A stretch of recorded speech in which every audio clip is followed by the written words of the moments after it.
Hello everyone, my name is Samit Kumar and welcome to our channel Commerce Zindabad, and today we are going to discuss about the partial equilibrium and a general equilibrium.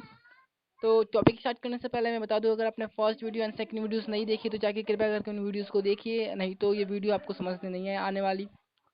So and if you're watching this video first time, then please like and subscribe it and click on the bell icon, then you can get all videos from here. Okay, so let's come on the topic and we are going to discuss partial equilibrium mean आंशिक संतुलन है. Partial equilibrium mean आंशिक संतुलन and general equilibrium mean सामान्य संतुलन. तो एक एक करके इन दोनों में हम डिफरेंसेस पढ़ेंगे. ठीक है. जो आंशिक संतुलन है ये व्यष्टि के अध्ययन की विधि होती है, और सामान्य जो संतुलन है ये समष्टि के अध्ययन की विधि होती है. आंशिक संतुलन में एक बाजार होता है जो एक ही प्रकार की वस्तुओं का उत्पादन करती है इसके अंदर. ठीक है. यानी एक ब्रांड के नाम का कंपनी है तो उसी ब्रांड के वो उन वस्तुओं का उत्पादन करेगी. और जो समष्टि अर्थशास्त्र सामान्य संतुलन जो है जनरल इक्विलिब्रियम में, इनमें जो अर्थव्यवस्था सभी प्रकार के जितने भी प्रकार के बाजार होते हैं या मार्केटिंग होती है इसमें, उनमें मार्केटिंग को संतुलन करने के लिए इक्विलिब्रियम करने के काम करती है इसमें.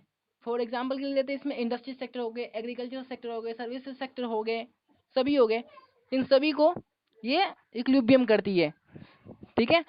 अगर हम आंशिक संतुलन की बात करें तो यह इस मान्यता पर आधारित है जैसे कि अन्य बाजार होते हैं, इसमें श्रम बाजार या पूंजी बाजार होती है इसके अंदर. ठीक है. और ये आंशिक संतुलन, इनमें कोई परिवर्तन नहीं होता और ये व्यष्टि की अध्ययन की विधियां होती है. और ये जो समष्टि है और ये समष्टि की अध्ययन की विधियां होती है सामान्य संतुलन. ठीक है. तो ये आंशिक और सामान्य संतुलन आपको समझ में आया होगा. तो इसके पिक्चर में भी दिखाया गया है आपको संतुलन और आंशिक संतुलन में अंतर बताया गया है, सामान्य संतुलन और आंशिक संतुलन में अंतर बताया गया है यहाँ पे. तो सामान्य संतुलन से अभिप्राय एक बाजार जैसे एक वस्तु बाजार से संतुलन से, और यह इस मान्यता पर आधारित है कि अन्य बाजार जैसे श्रम बाजार या पूंजी बाजार में कोई परिवर्तन नहीं होता.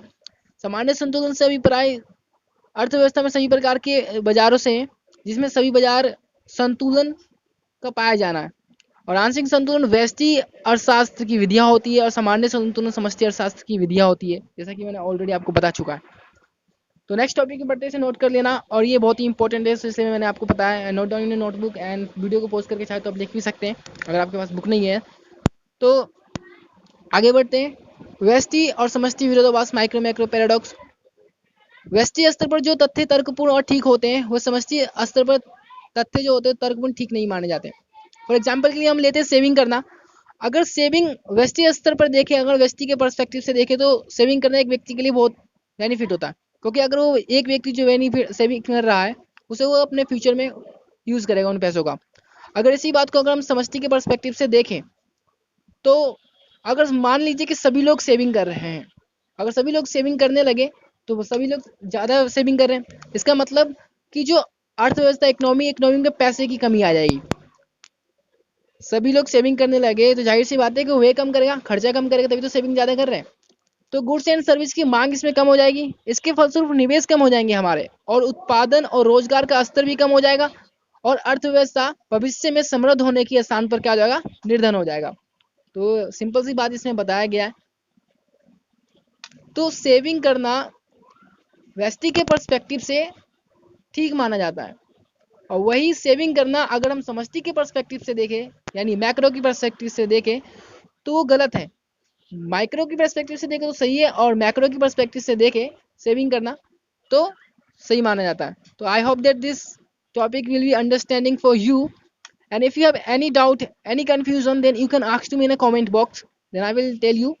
Okay. So, and if you're watching this video first time, then please like and subscribe it and click on the bell icon, then you can get the all videos from here. So thank you so much.